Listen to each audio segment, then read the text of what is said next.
Story 1. My girlfriend received flowers from her ex on her birthday and will not get rid of them. Hey, all, the last few days have been rough on my relationship, so I was looking for some neutral opinions on the situation. The situation goes as follows. I 22M was on the phone with my girlfriend 24F the evening before her birthday. At around 12:30 a.m. on the morning of her birthday, she received flowers, not from me. I was specifically told by her to not get her flowers on her birthday, after which she brought them in, asked if I was still on the phone, then said she was going to bed. When I asked who they were from, she said she hadn't read the card yet. Later that day, when we were talking, I brought up how this made me uncomfortable. She went into how I do not trust her and how that is not okay. When the question of if she kept the flowers came up, she mentioned she did and has them in a vase, and will absolutely not be getting rid of them. What should I do about this? Edit for clarity. I did not ask her to throw them out. Her reply was in response to my asking if she kept them. The ex did deliver them. Ex and her have had some contact,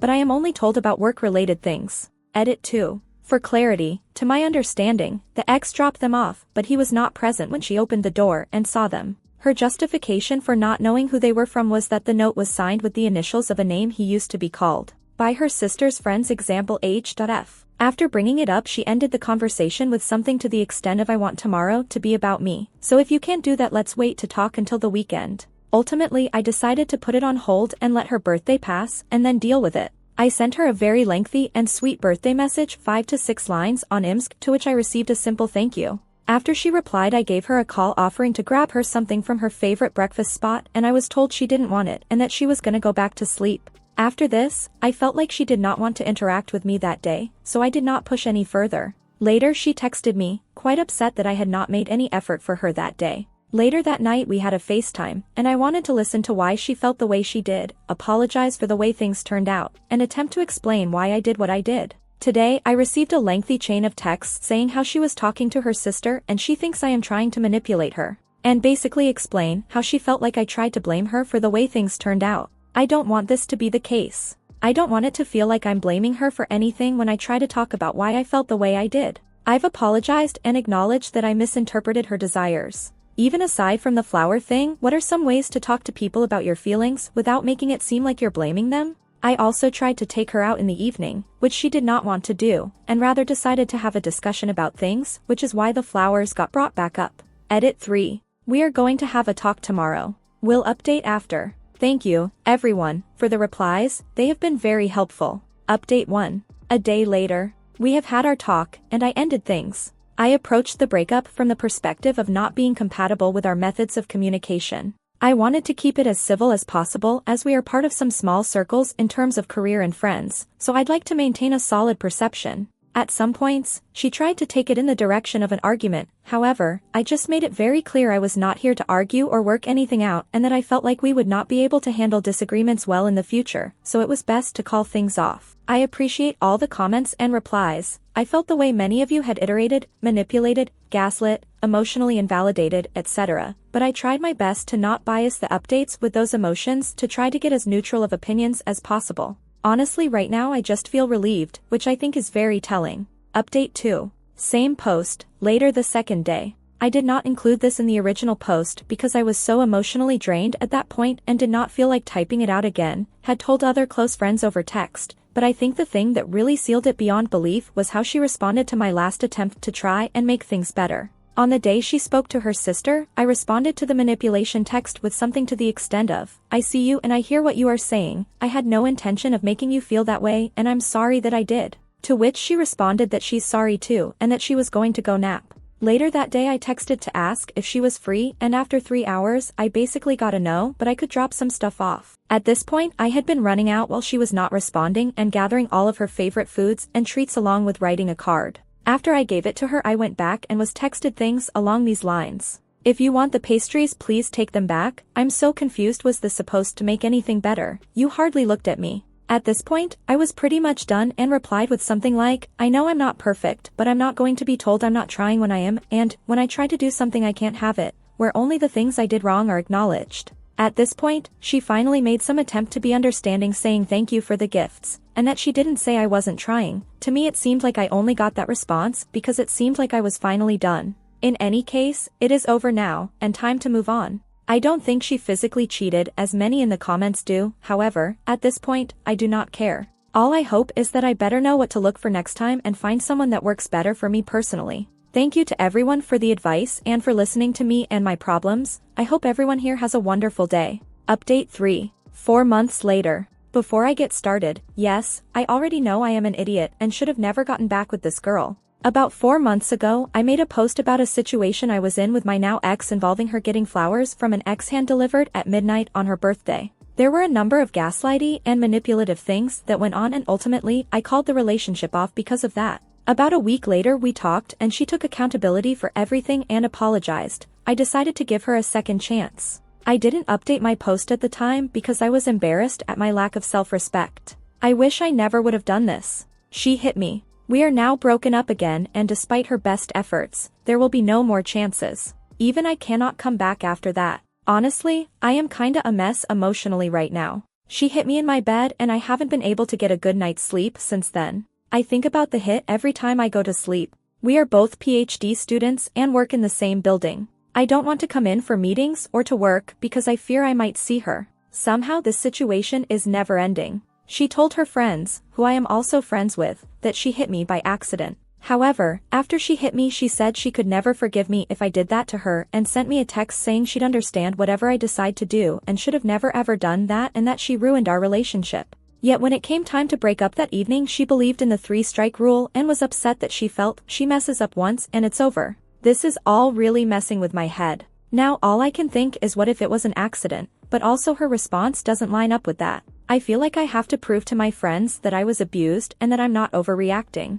In any case, it just sucks. For those of you out there, if you leave a toxic situation stay gone, there is nothing to be gained by going back. Also, while I don't think it matters, the reason she hit me goes as follows. We are taking the same course, and I have been consistently scoring lower on assignments with the same solutions. The same thing had been happening to another friend in the class, however, my ex always got full points. We emailed the grader and eventually got our grades corrected, so we were right to be upset and did not have the correct solutions. My ex types her solutions up and I believe that plays a major role in why she always gets more credit. Solutions are just easier to read. In any case, I had been exploring using large language models to convert my handwritten text to typed and had had some success. I made an attempted joke in bed saying something along the lines of, now the grader is just gonna look at my typed solutions and give me credit. Then she hit me and began yelling how she works hard too and I'm diminishing her work. I see how the joke could be taken that way even though it wasn't my intent. It wasn't until after I apologized and calmed her down that she did for hitting me. Story 2. Am I the a-hole for threatening to kick out my niece after she hacked my daughter's Roblox account? My daughter 13F has been playing this game called Roblox since lockdown first started as a way of playing with her friends virtually as well as curing her boredom. She was obsessed with this Roblox game that's set in a school because she missed her friends so much and it allowed her to stay connected with them. Her interest in video games has developed into an interest into technology. She's by far at the top of her IT class and has even started learning how to code in order to make her own game. My sister 34F and niece 10F have recently had to move in with us after my sister discovered that her husband was having an affair. They're staying at my house for the time being while she saves up money for a place of their own. My niece and daughter usually get along, and they both bond over their interest in Roblox. Last week, my daughter was completely distraught and crying non-stop. She said that she saw her cousin playing on a Roblox game and realized her cousin's avatar had a lot more items than usual. She decided to join her, only to realize that her account had been hacked and she'd lost nearly every item she had on her favorite Roblox game. She'd lost 800k of the in-game currency and nearly her entire inventory, which she claimed was worth over 5 million of the in-game currency. She had spent the last 4 years saving up for those items and everything was gone just like that. My daughter began accusing my niece of hacking her account. My niece denied it at first, but quickly broke under pressure and admitted everything. The previous day, they had been playing the game together when I called them down to dinner. My niece has only been playing for a few months and I suppose she would be considered a noob. She begged my daughter to give her some of her items, and my daughter refused, saying that she should earn the items by herself. When my daughter came down, my niece decided to stay behind for a minute to transfer all of my daughter's items into her account. I tried to mediate the situation, but my sister is refusing to cooperate. She told me that it's only a game, it's not like my daughter spent real money on it. I attempted to explain just how much this game means to my daughter, to which my sister said that my daughter should count herself lucky that her biggest problem is a bunch of pixels on a screen.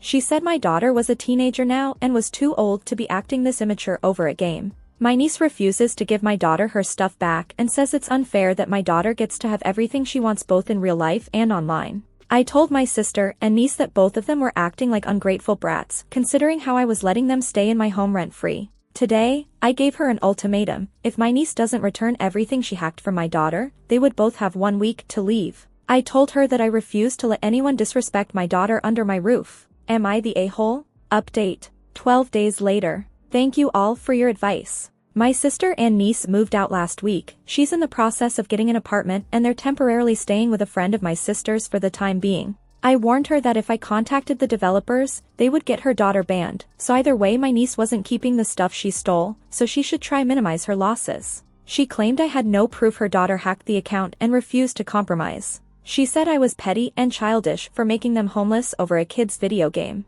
And don't get me wrong, I feel bad, I really do. My sister and I never really got along as kids, so I was hoping at least our kids could have a good relationship with each other. But still, they were inevitably going to leave at some point, so I suppose I only sped up the process. Now that my niece is gone, my daughter seems a lot happier now. She told me she was perfectly fine, but I knew her well enough to know that she wasn't. Some very kind and generous people here have offered to gift her some of their items to rebuild her account, to which I am extremely grateful, but my daughter said she felt bad about taking stuff from other people. I'd already reported my niece's account, which seemed to have no effect. I'm not very tech-savvy, but I considered contacting the Roblox developers to see if they could reverse the transaction. However, my daughter informed that doing so would only ban the account, losing all of my daughter's items in the process. I would like to extend all my thanks to the commenter that suggested I try and log into my niece's account. Believe it or not, it only took 5 attempts. Turns out that 10-year-olds don't have the best comprehension of internet security.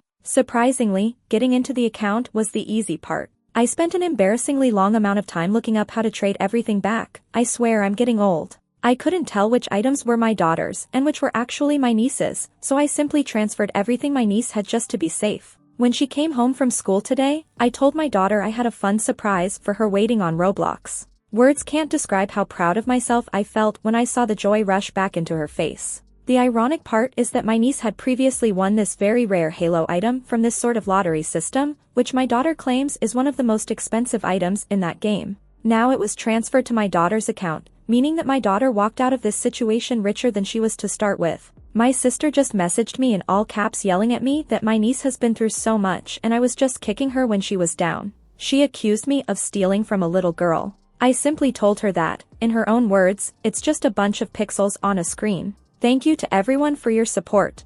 Story 3. Am I the a-hole for cutting my dad off if he misses my graduation? So I'm 18M and I have a half-brother who is the same age as me. We'll call him Cameron. Our dad got 2 women pregnant around the same time. I'm older by 6 months. My dad chose Cameron's mom over mine and they're married now. Cameron is his parents' only child. Anyway, so I've always felt like I was just a backup son for my dad. I know he does love me, but not as much as Cameron. I live an hour and a half away from him, but he would always make the drive to come see me when I was younger and still does to this day. If I ever need anything he'll make sure I get it. He took me on trips all the time with just me and him. But still I felt like an outsider. He would constantly put me second to Cameron. If we both had sports games on the same day he would always go to Cameron's with his wife. Once when I had an awards ceremony he couldn't come because Cameron was sick. It was just a cold, by the way. When I wanted him to teach me how to drive he said he couldn't because he promised Cameron he would teach him first, but that he'd help me after Cameron got his license. I could list off a bunch of other examples. My dad would show up to my stuff, but if Cameron had something going on at the same time he wouldn't come. Cameron and I aren't friends. We get along fine if we're together, but neither of us is going out of the way to talk to the other. I think he's spoiled and obviously our dad's favorite. Our dad and his mom did him no favors because his grades are bad and his life has no direction. He didn't apply to any colleges and he won't even get a part-time job. We're both graduating high school this year. His school district released their graduation schedule after mine and of course our graduations are on the same day at the same time. We live an hour and a half apart so obviously our dad can't make it to both. He's known my graduation date for weeks before Cameron learned his. We already had plans for him to come and spend the day here. But I knew as soon as I saw that schedule he was gonna flake. At first he said he wasn't sure what he was gonna do. He's been avoiding the topic for weeks, but our graduations are on the 29th, so he has to decide now. Well, yesterday he took me to dinner.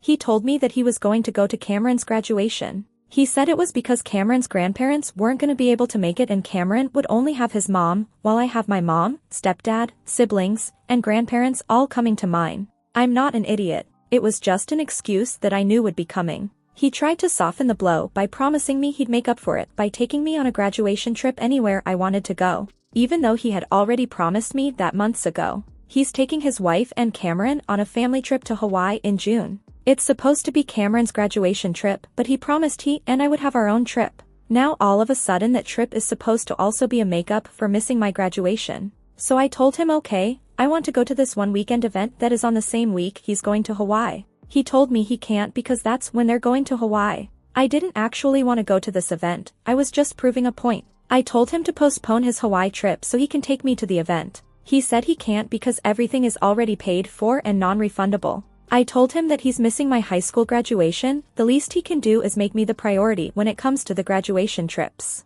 He said I'd have to pick a different weekend. I told him he doesn't actually care about making it up to me. He's only okay with what I want so long as it doesn't interfere with his real family. He denied it and told me to try to understand the position he's in. I told him straight up that he always chooses Cameron over me. For once I want to be the first choice. So I said I'll have a ticket ready for him, but that if he doesn't come I'll know where I stand in his life. I don't care about a makeup trip. Either he shows up and we still have a relationship or I'm just done with him. He told me that I was being unreasonable and maybe I am, but I'm still standing my ground. I already know he's not going to come, even after my ultimatum. So am I the asshole for throwing away our entire relationship over this?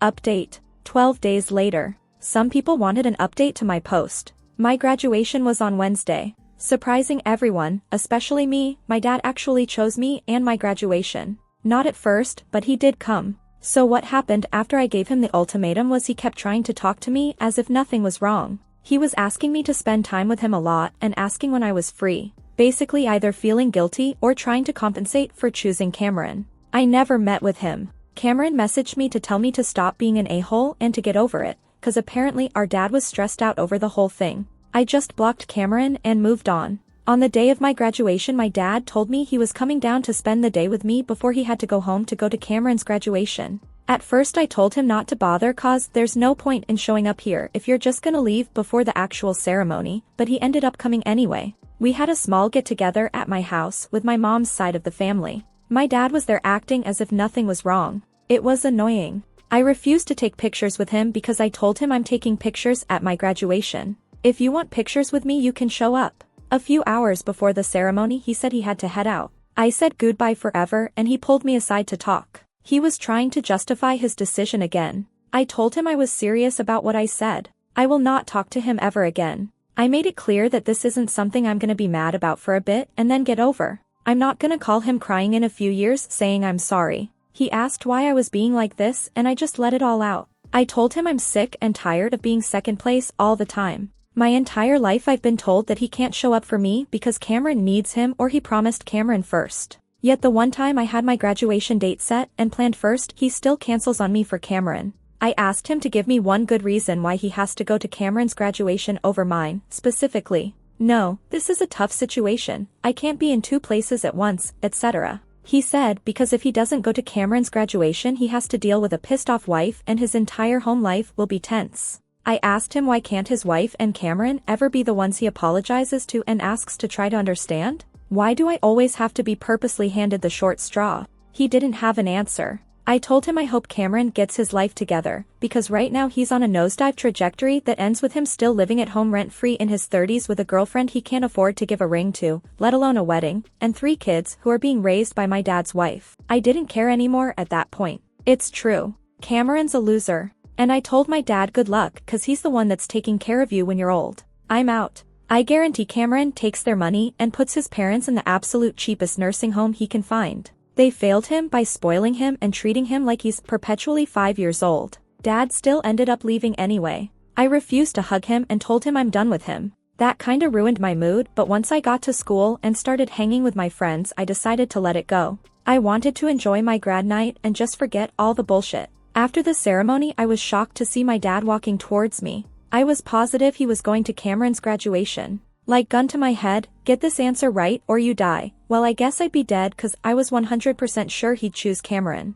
He already did, but I guess he turned around and came back. So he hugged me and told me that he's sorry for everything and how he's treated me and that he does love me just as much as Cameron even if he's been bad at showing it. I don't really believe that last part, but he showed up so that's what I'm focusing on. Cameron was pissed of course and messaged me from a different number to bitch at me. He was calling me a crybaby and selfish, saying dad only went to my graduation because I threw a fit. He doesn't understand that it wasn't me having a tantrum. It was a last straw situation for me. I just sent him a picture of me and our dad at my graduation and told him to get over it. Then I blocked that number too. Screw him. I'm glad he knows what it's like to be second choice just once. I'm sure our dad is already bending over backwards to make it up to Cameron anyway, so he'll live. Our joint graduation party is gonna be awkward, but hopefully we'll just keep our distance from each other. Oh, and don't worry, I'm not delusional. I know my dad is just gonna go back to his same old routine. And now if I ever bring up his unfairness again, he'll always be able to throw in my face that he came to my graduation over Cameron's.